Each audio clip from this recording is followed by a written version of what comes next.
উপস্থিত জাতীয় নেতৃবৃন্দ,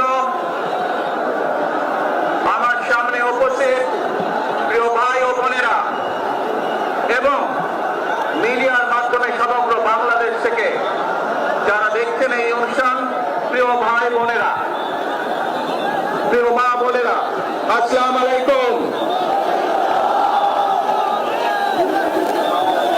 প্রিয় ভাই বোনেরা, আজ প্রথমেই আমি রব্বুল আলামিনের দরবারে হাজারো লক্ষ কোটি শুকরিয়া জানাতে চাই। রব্বুল আলামিনের অশেষ রহমতে আজ আমি আমার প্রিয় মাতৃভূমিতে ফিরে আসতে পেরেছি আপনাদের দোয়ায়। আপনাদের মাঝে প্রিয় ভাই বোনেরা,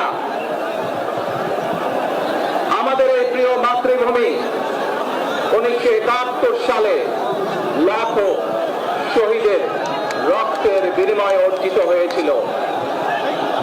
ঠিক একইভাবে 75 আবার 7ই নভেম্বর আধিপত্যবাদীদের হাত থেকে রক্ষার জন্য সেদিন সিপাহী জনতার বিপ্লবের মাধ্যমে আধিপত্যবাদের হাত থেকে দেশকে রক্ষা করা হয়েছিল। একইভাবে পরবর্তীতে 90 স্বৈরাচারের বিরুদ্ধে এদেশের জনগণ, এদেশের খেটে খাওয়া মানুষ তাদের গণতান্ত্রিক অধিকারকে ছিনিয়ে এনেছিল।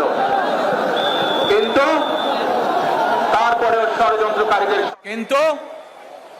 তারপরেও ষড়যন্ত্রকারীদের ষড়যন্ত্র থেমে থাকেনি।